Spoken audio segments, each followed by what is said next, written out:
大家好，我係 King Sir。各位睇到標題都知道今日係會做補習社嘅筆記開箱。今次揀嚟嘅係 DSE 師兄或者 DSE 清啦，唔識讀，即係一撇中文嘅補習筆記。一撇中文都係近幾年先開始出現嘅名字，而且佢嘅評價一直都唔係太差。講到中文補習，無論係最出名嘅 YYLam 定係曾經出名嘅蕭源，評論都一定係有讚有彈嘅。但係到目前為止，我喺網上面啦就睇到關於一撇中文嘅評價，大概都係有讚冇彈。原因就好多嘅，其一可以係佢公關做得好啦，其二係佢可能始終冇大型補習社咁多學生，咁就收到劣評嘅可能就會少啲，或者其三就真係佢教得幾好，同學讚不絕口。至於真正嘅原因，就可以等埋我開箱之後大家討論下。有補過佢嘅都鼓勵你留言。今日睇嘅係佢中五嘅一期筆記，內容係白話與文言。筆記封面有一句幾有詩意嘅句子，就寫住九月授衣嘅課，用嘅係《詩經》七月流火九月授衣嘅典故。授衣即係俾衫你着啦。睇睇有冇錄先。150幾頁嘅筆記裏邊有接近3/4係屬於文言文嘅，剩低1/4係白話文。不過要留意嘅係呢，筆記有好大部分都係題目嚟嘅。真真正正教技巧嘅頁數加埋大概都係得20-30頁到。其實呢個都係補習社筆記嘅常態。之前做型學教育嗰幾條片都見到啦。YYLam、Winterlaw、吳家欣都係咁嘅。補習筆記都係以題目練習去佔大部分。嗱，呢啲好聽就係叫配套好。補習學費就包埋練習，唔使另外購買。但係實際嚟講，呢啲咪叫架床疊屋咯。將啲筆記堆到成個人咁高，好似教好多嘢，但係實際技巧其實又冇好多。咁我又諗啦，點解你唔可以直接筆記還筆記，練習還練習呢？有1-2本係真正嘅筆記，list 晒所有要教嘅嘢，咁將練習分開呢？咁當然啦，我都知道點解啦。如果我用1-2本筆記將所有技巧寫晒出嚟，咁學生咪淨係報咗幾堂 intensive course， 上堂就走啦，咁樣要乞食嘅喎。所以咧，一定係每堂教啲，每堂教啲，之後做練習。如果覺得有用，想聽多啲嘅，下個月又加學費啦。白話文第一個技巧係名詞作動詞，都要再戴一次頭盔。為咗避免版權爭議，原本筆記當中嘅字眼同埋例子咧，都係經過改寫同埋置換嘅。咁我自己都教咗好多年中文啦，當然咧亦都係中文系畢業。就算有啲字眼唔同，但係中文其實來來去去都係教嗰啲。就算我只係睇筆記，冇親身去上堂，但係我相信我都明佢哋教緊咩嘅。名詞作動詞即係話喺文言文入面，好多時候冇一啲現代白話文常見嘅動詞，而係會用所謂名詞去暫時代替。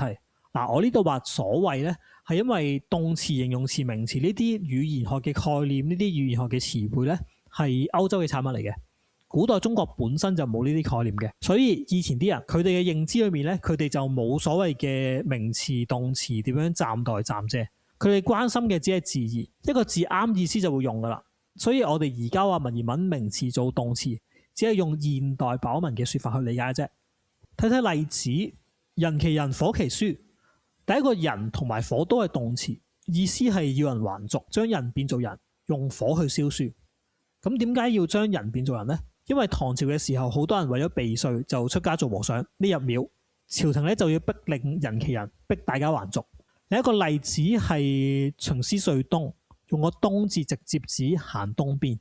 然後筆記有幾頁嘅判斷方法，就係話要睇前文後理。如果發現缺少咗動詞，就要喺句子裏面揾出一啲替代嘅動詞，或者了解動賓結構。名詞前面通常呢就係動詞啦。再嚟呢係更加深入嘅古文語法解釋，除咗動賓之外，仲有屬補結構。了解呢啲嘅結構就會睇得明古文啦。再嚟係30句嘅練習同埋語譯，加埋就3頁。而文言文有另一個技巧就叫做名詞作狀語，狀語可以簡單理解為形容詞啦。例子咧就有譚西南而望，斗折蛇行，明辨可見，用蛇去比喻我嘅行蹤，或者辨姓名鬼蹤跡，草行露宿，用草去比喻自己晚上點樣度過。然後係4入例子10句練習，格式就好似大家平時見到坊間嘅參考資料，幾大版幾大版，全部都係表格，密密麻麻都係中文字。其實咧，我講到呢度已經有唔少微言噶啦。如果大家有睇我上一段片，我有講過語文其實係應該用先天主義去學習嘅，而唔係認知主義。呢啲咁多嘅語法規則，其實係可為智者道，難為俗人言啊，係俾語言學家去分析嘅啫。你諗下，如果你連字詞都睇唔明，你仲要我分咩動詞、形容詞、名詞，我鬼知咩？但係咧，好彩佢最尾一版有講到，佢話文言文咧係無技巧可言嘅，最大技巧就係操練啦。咁呢個我又非常認同喎，所以亦都說明咗點解佢後面有40幾篇嘅練習。既然講到文言文，就當然不得不介紹我哋設計嘅遊戲《古文戰爭》。呢個遊戲就係以我剛才講嘅先天主義為理念，唔要求大家去背去記文言字詞，而只係用一啲有趣啲、簡潔啲嘅版面，降低大家去睇文言文嘅難度，務求令大家睇多啲，睇多啲就識多啲。